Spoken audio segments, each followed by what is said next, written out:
آج کی یہ اصالہ ثواب کی تقریب جو چودھری امجد اقبال گجر صاحب کی روح کے لیے انعقاد پذیر ہے، میری دعا ہے کہ اللہ تعالیٰ ان کے قبر و آخرت کی منازل کو آسان فرمائے اور ان کے تمام اولاد و احفاد کو اور ان کے جو بیٹے ہیں حاجی شفاقت صاحب وغیرہ، اللہ سب کو صبر جمیل عطا فرمائے۔ یقیناً موت ایک ایسی حقیقت ہے کہ جس سے کوئی بھی طبقہ منکر نہیں ہے، اور اللہ رب العالمین نے قرآن حکیم میں اس حقیقت کو ان الفاظ کے ساتھ بیان کیا ہے کہ اس دنیا میں جو کچھ بھی ہے وہ ایک دن فنا ہونے والا ہے۔ خود جناب رسول کریم صلی اللہ علیہ وآلہ وسلم نے اپنی احادیث طیبات میں اس بات کو کثرت کے ساتھ ذکر فرمایا ہے اس بات کا، اور اس بات کی طرف ہمیں متوجہ کیا ہے کہ ہم دنیا میں رہیں تو ہمہ وقت اس تیاری میں رہیں کہ نہ جانے کب اللہ کی طرف سے پیغام آ جائے۔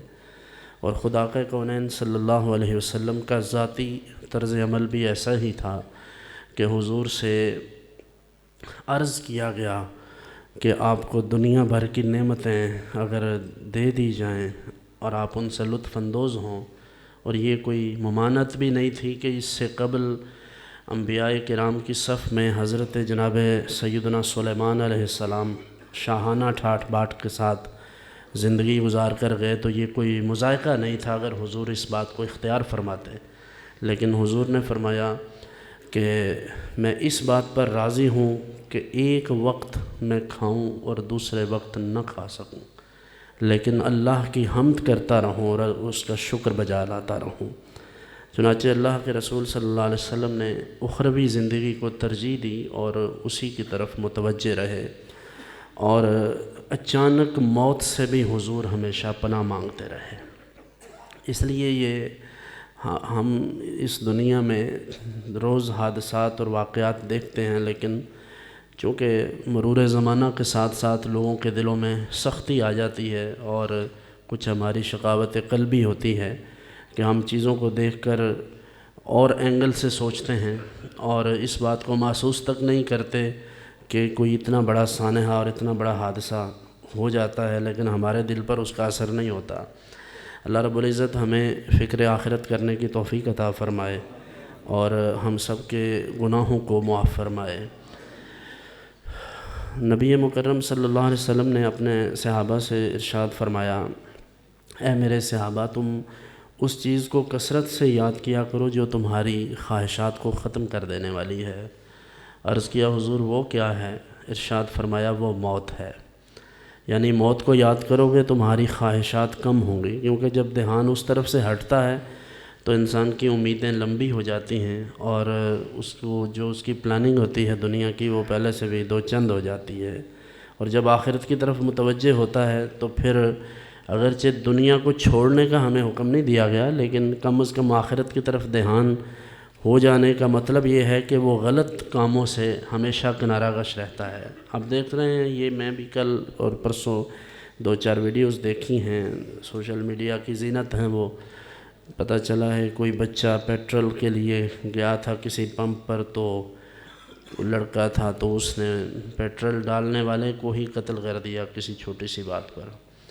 تو یہ حادثات اور یہ چیزیں ایسے ہی کوئی اچانک اسپونٹینیسلی نہیں ہوتی، اس کے پیچھے ایک مکمل سوچ ہے، ہمارے معاشرے کی پوری ایک فورس ہے اس کے پیچھے، کیونکہ ہم مجموعی طور پر بے حس ہیں اور ہمارے اندر احساسات نہیں ہیں، اور اگر ہیں تو کم ہو چکے ہیں، اور کچھ لوگوں کے احساسات تو سرے سے ختم ہو چکے ہیں۔ اس لیے ہمیں موت و حیات کے یہ قصے، حادثات، واقعات، یہ سب ایسا لگتا ہے جیسے کوئی فلم دیکھ رہا ہے، جیسے ڈراماز دیکھتے ہیں، فلمیں دیکھتے ہیں اور سمجھتے ہیں بس یہ ہو گیا، بس ہو گیا، کوئی بات نہیں۔ حالانکہ ان واقعات کا، ان حادثات کا ہماری زندگی پر اثر مرتب ہوتا ہے، اور اس کا مثبت اثر مرتب ہونا چاہیے کہ ہمیں اس صدمے سے باہر نہیں نکلنا چاہیے۔ ابھی بھی دیکھیں نا، یہ کل پیٹرول مہنگا ہوا ہے، تو تعجب کی بات یہ ہے کہ اس پر لوگ ریزسٹ کرنے کی بجائے یا یہ محسوس کرنے کی بجائے کہ یہ بہت زیادہ ہمارے ساتھ زیادتی ہے، الٹا فوراً لائنوں میں لگ جاتے ہیں کہ جلدی سے پیٹرول بھروا لو۔ کیا ہوگا بھائی؟ ایک دفعہ بھروائیں گے 5 لیٹر 10 لیٹر لیں گے پھر ختم ہو جائے گا۔ یہ مستقل حل تو نہیں ہے کسی چیز کا، مستقل حل ہے شعور و آگہی۔ شعور و آگہی کا یہ حال ہے کہ ہمارے مطلب جو یہ حضرات کام کرتے ہیں، اب اللہ جانتا ہے کہ پس پردہ کیا ہے، بیہائنڈ دا سین کیا چیز ہے، یہ تو ہم نہیں جانتے۔ لیکن تعجب کی بات یہ ہے کہ جس وقت پیٹرول مہنگا ہوتا ہے اسی وقت شارٹ ہو جاتا ہے۔ اس کا کیا مطلب ہے؟ سوائے اس کا کوئی مطلب نہیں ہے کہ مہنگا کر کے بیچیں گے۔ جب خوف خدا کا یہ حال ہوگا تو معاشرے پر اللہ کی رحمتیں نہیں اتریں گی۔ اور یہ حال پیٹرول پمپ والوں کا نہیں ہے، ہم سب کا یہی حال ہے۔ ہم سارے جہاں جس کا داء لگتا ہے وہاں لگا دیتے ہیں، جہاں جس کے ہاتھ میں جو چیز آتی ہے وہاں وہ کہتا ہے بس اپنا کام کرو باقی گئے بھاڑ میں۔ جب یہ سب ہوگا تو میرے عزیز پھر اللہ کی رحمتیں نہیں اترتی، پھر اللہ کی طرف سے آزمائشیں آتی ہیں، مشکلات اترتی ہیں، پھر ہمارے راستے بند کیے جا رہے ہیں۔ آپ دیکھ لیجئے پوری قوم کا یہ حال ہے، اور ہم سود کے نظام میں جکڑے ہوئے ہیں۔ میں پچھلے دنوں بھی دوستوں کو بتا رہا تھا کہ ایک بندہ مجھے بات بتا رہا تھا، اس نے کہا کہ حضرت میں پچھلے 16-17 برس سے ایک پراپرٹی کے لیے، ایک انویسٹمنٹ کے لیے میں نے کچھ پیسے بینک سے ادھار لیے 50 لاکھ روپیہ۔ اس نے کہا جناب 50 لاکھ لیا تھا، 4.5 کروڑ دے چکا ہوں، ابھی تک وہ 50 پورا نہیں ہوا۔ میں نے کہا اب کیا سمجھے؟ اس نے کہا سمجھا یہ ہوں کہ اس میں برکت نہیں ہو سکتی۔ میں نے کہا چلو 15 سال کے بعد تو سمجھ گئے۔ کچھ تو وہ ہیں جو زندگی بھر نہیں سمجھتے، لیکن اب سمجھنے سے کیا ہوگا؟ کہتا آپ دعا کریں مکان بک جائے، 4 کروڑ کا مکان ہے، ہو سکتا ہے بک کے پھر ہی جان چھوٹ جائے۔ جب اللہ کے اور اس کے رسول صلی اللہ علیہ وسلم کے احکام کی خلاف ورزی کریں گے تو پھر یہی ہوگا، اور یہ چلتا رہے گا۔ الٹیمیٹ طاقت اللہ کی ہے، حتمی فیصلے اسی کے ہیں۔ جو اس نے فرما دیا، جو اس کے محبوب کریم صلی اللہ علیہ وسلم کی زبان مبارک سے نکل گیا وہ امر ہو گیا، وہ حتمی فیصلہ ہے، اس سے آگے کسی کی جرت نہیں ہے۔ اور یہ ہم کیا چیز ہیں اس وقت پوری دنیا پر حکومت کرنے والے، جسے لوگ سپر پاور سمجھتے ہیں، اللہ کے حکم کے آگے ان کی کہاں چلتی ہے؟ اب دیکھیں یہ کرونا وائرس آیا، آپ نے دیکھا سب سے زیادہ متاثر وہ ممالک ہوئے ہیں جو سب سے بڑے چودھری ہیں، یعنی جن کے پاس اچھے ایکوپمنٹس ہیں، جن کا ہیلتھ سسٹم بہت اچھا ہے، جن کے پاس ہر چیز ہے، ہر طرح کی فیسلٹیز ہیں، لیکن اللہ رب العزت کے آگے کیا چیز ہے یہ سب؟ اس لیے عرض یہ ہے کہ بینگ اے مسلم ہمیں یہ دیکھنا ہے کہ جناب رسالت مآب صلی اللہ علیہ وسلم نے جو تعلیمات ارشاد فرمائیں، ہم ان تعلیمات پر کس حد تک عمل پیرا ہو رہے ہیں۔ یہ زندگی کوئی کھیل تماشا نہیں ہے، یہ اللہ کی دی ہوئی نعمت ہے اور اس کی امانت ہے، اور اس کے حکم کے مطابق گزارنا یہ ہم پر لازم ہے۔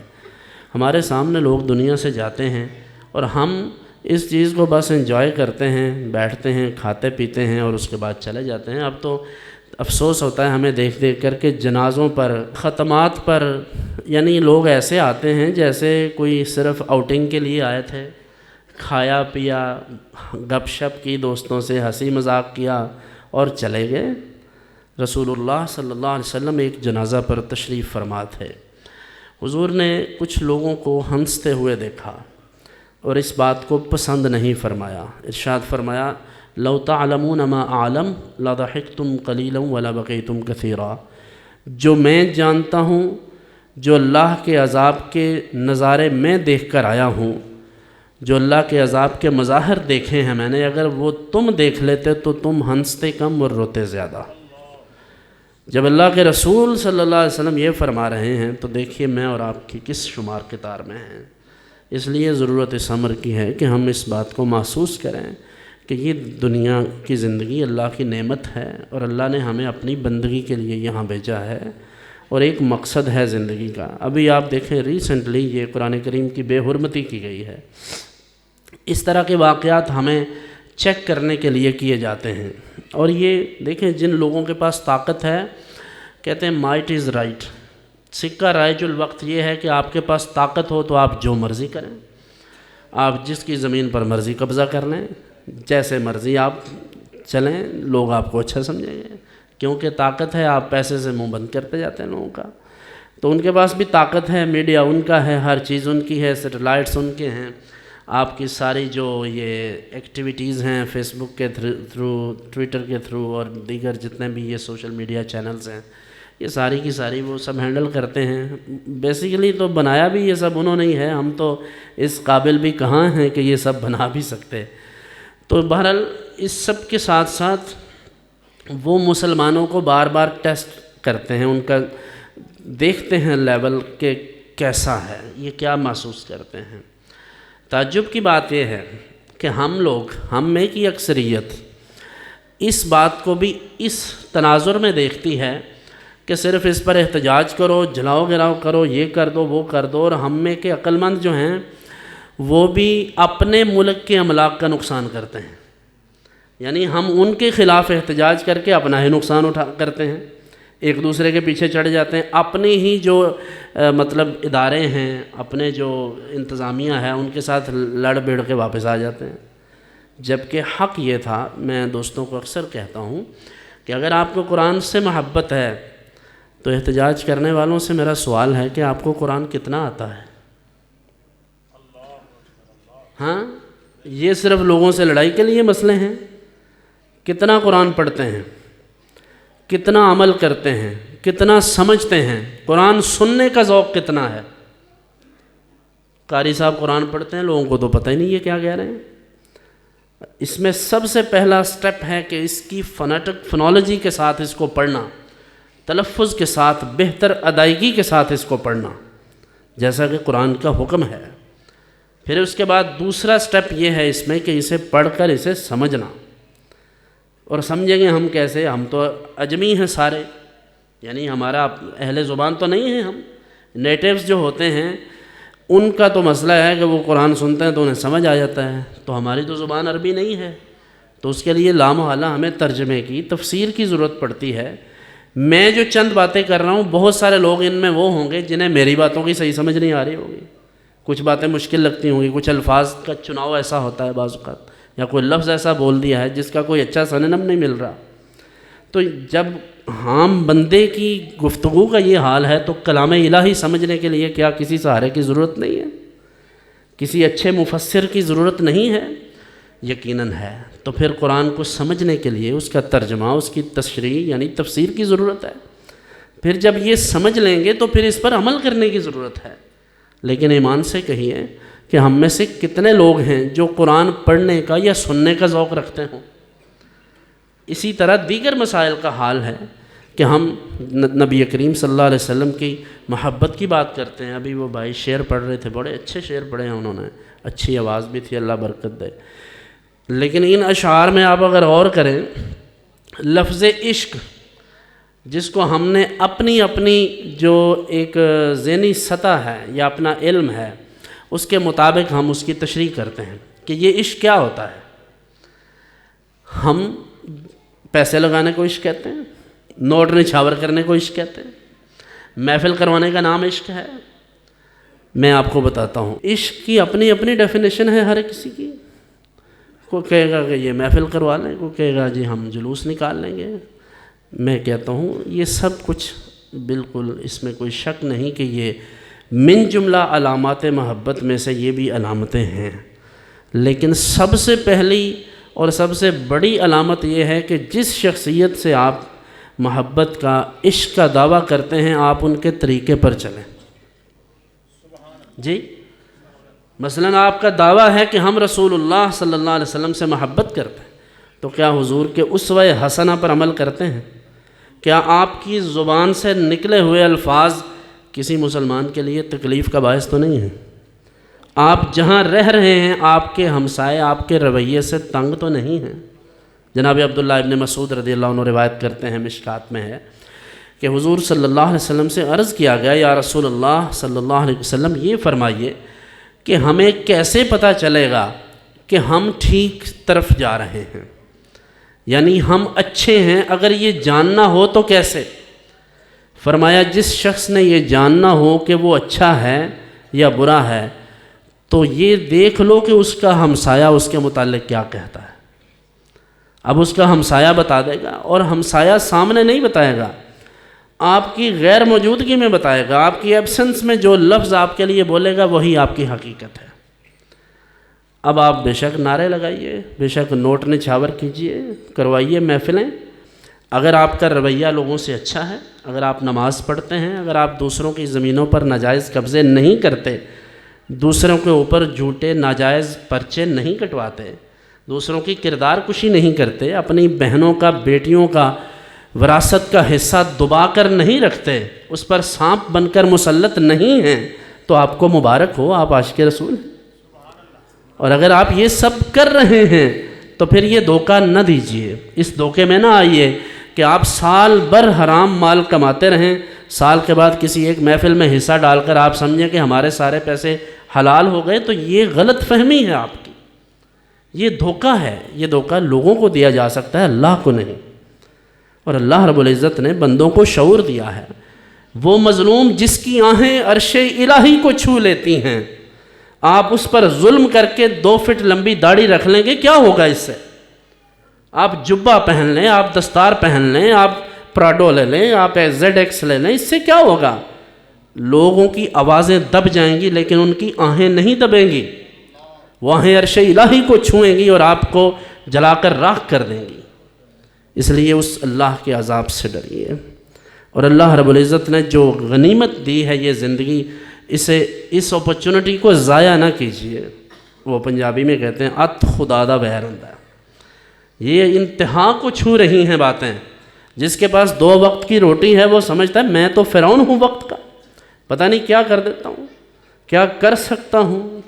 بڑے بڑے فرعون، بڑے بڑے لوگ جو بڑے بڑے طاقتور تھے، اللہ قرآن میں ارشاد فرماتا ہے ارم ذات العماد التی لم یخلق مثلها فی البلاد، وہ لوگ جن کی مثال نہیں تھی کائنات میں، کوئی ان جیسا جنگجو نہیں تھا، اللہ نے ایک لمحے میں انہیں راکھ کر دیا، نیست و نابود کر دیا، اور ان کے نشانات بھی عبرت کا باعث ہیں۔ آج ہم تم کیا چیز ہیں یار، 6-8 فٹ کے قد، بس ان کے اتنے بڑے قد تھے، اتنے بڑے جنگجو تھے، اتنا کچھ کھا جاتے تھے، اتنے بڑے لوگ تھے، وسائل بھی بڑے تھے ان کے پاس، اللہ نے انہیں آنے واحد میں ختم کر دیا۔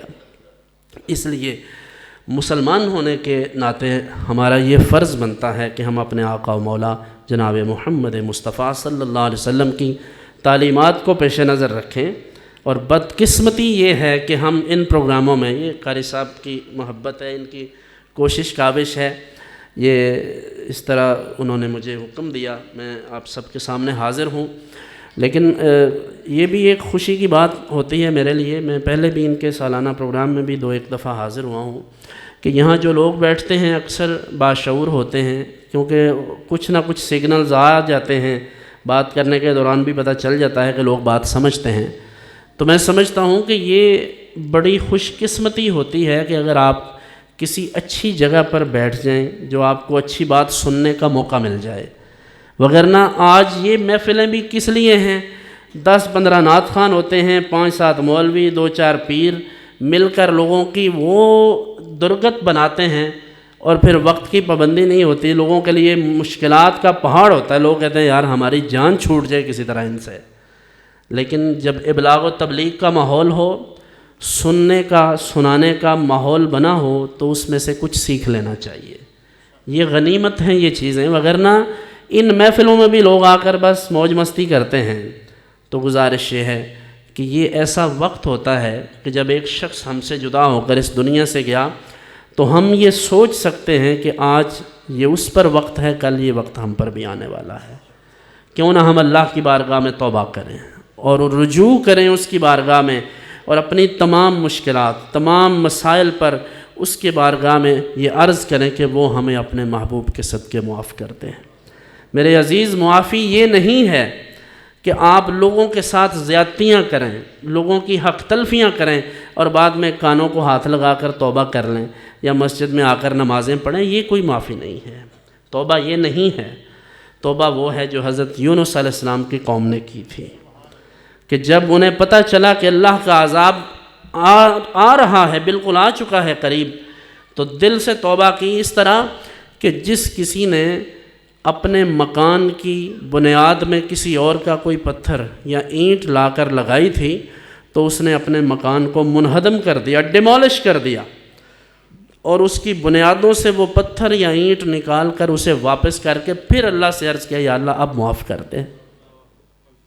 معافی یہ ہے، یہ تو معافی نہیں ہے کہ آپ ساری زندگی لوگوں کے لیے مشکلات کھڑی کرتے رہیں، مس بیہیو کرتے رہیں۔ یہ مس بیہیو بھی بہت بڑا مسئلہ ہے، اور یہ کون کرتا ہے؟ جس کے پاس پیسے ہیں۔ بڑی معذرت کے ساتھ میں تمام دوستوں کو، میرے محبین جو ہمارے سلسلہ سے وابستہ ہیں، میں ان کو بھی سمجھاتا ہوں، یہ کچھ ایسی چیزیں ہوتی ہیں جو انویزیبل ہوتی ہیں، جو آپ کو دکھتی نہیں ہیں، لیکن وہ آپ کے رویے سے ٹپکتی ہیں۔ آپ لوگوں کے ساتھ بات کرتے ہیں، آپ کو نہیں لگتا، انہیں لگتا ہے کہ اس کے اندر بڑی بدتمیزی ہے۔ اس لیے میں بار بار یہ بات کہتا ہوں کہ آپ کا مس بیہیو لوگوں کی دل آزاری کا باعث ہے۔ مس بیہیو کیا ہے؟ آپ کسی سے ایک ہاتھ سے سلام لیں، اور صرف اس لیے کہ وہ غریب آدمی ہے، اس لیے کہ وہ بڑی گاڑی میں نہیں آتا، تو آپ سمجھ لیں کہ آپ تکبر کے مرض میں مبتلا ہیں۔ اور اگر آپ کے پاس پیسہ ہے تو آپ کسی پیسے والے سے ایک ہاتھ سے سلام لیتے ہیں تو پھر تو ٹھیک ہے، پھر تو برابر کام ہے، گیو اینڈ ٹیک ہے، کوئی مسئلہ نہیں۔ لیکن اگر آپ مس بیہیو کر کے یہ سمجھتے ہیں ہم کوئی چیز ہیں، تو نہیں۔ یاد رکھیے، جو کسی کو عزت دیتا ہے اسی لیے دیتا ہے کہ وہ خود عزت والا ہے۔ جو کسی کو عزت نہیں دیتا دراصل اس کی عزت ہے ہی نہیں۔ بڑے لوگوں کا کام ہے عزت دینا۔ جی جناب نبی کریم صلی اللہ علیہ وسلم کا طرز عمل دیکھیے۔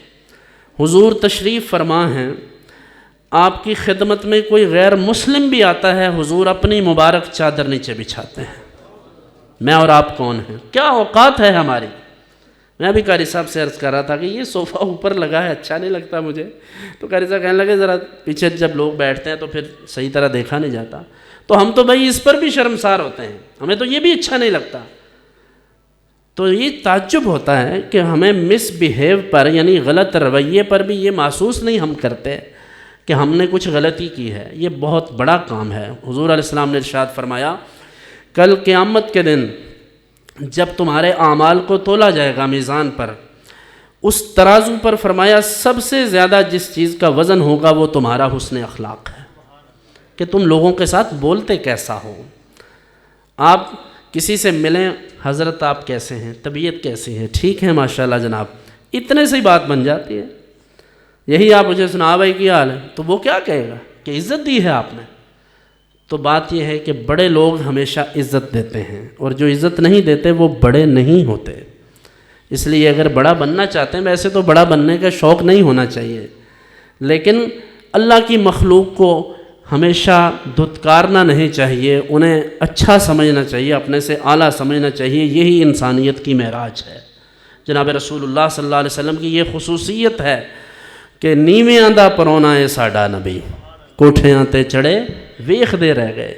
تو حضور نے ماڑوں کو، غریبوں کو پسند کیا ہے، بلکہ حضرت ام المومنین سیدہ عائشہ رضی اللہ تعالیٰ عنہا سے ارشاد فرمایا کہ اے عائشہ، تم مجھے ڈھونڈنا چاہو تو غریبوں میں ڈھونڈنا۔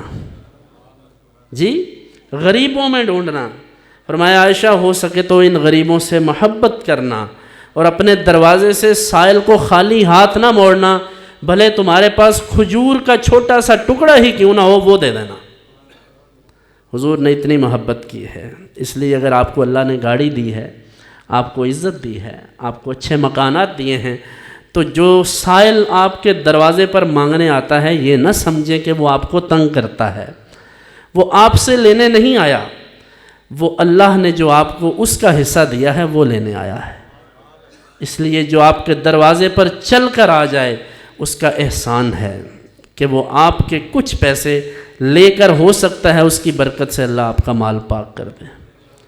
یاد رکھیے، جو لوگ ہماری زکوٰۃ لیتے ہیں، جو ہمارے صدقات خیرات جیسے یہ ادارے ہیں ان میں ہم دیتے ہیں، تو یاد رکھیں یہ ہمارا احسان نہیں ان پر، یہ ان لوگوں کا احسان ہے کہ جو ہم سے زکوٰۃ لے کر ہمارا مال پاک کر دیتے ہیں۔ سمجھ رہے ہیں بات؟ اس لیے کسی کو زکوٰۃ دیتے وقت یہ مت محسوس کروائیں کہ ہم بڑی مہربانی کر رہے ہیں، نہیں، اگر وہ نہ لے تو ہمارا مال پاک کیسے ہو؟ اس لیے یہ زاویہ نظر ہے، یہ نقطہ نگاہ ہے۔ اللہ ہمیں یہ توفیق نصیب کریں کہ ہم یہ سب کر سکیں۔ بار دیگر میری دعا ہے کہ اللہ تعالیٰ چودھری امجد اقبال صاحب کے درجات بلند فرمائے، ان کی قبر و آخرت کی منزلوں کو اللہ آسان فرمائے، ان کے تمام اولاد و احفاد کو، جملہ ان کے اعزاء و اقربا کو اللہ صبر عطا فرمائے۔ اللہ ہم سب کو خاتمہ ایمان پر نصیب فرمائے، انہ علی کل شیء قدیر۔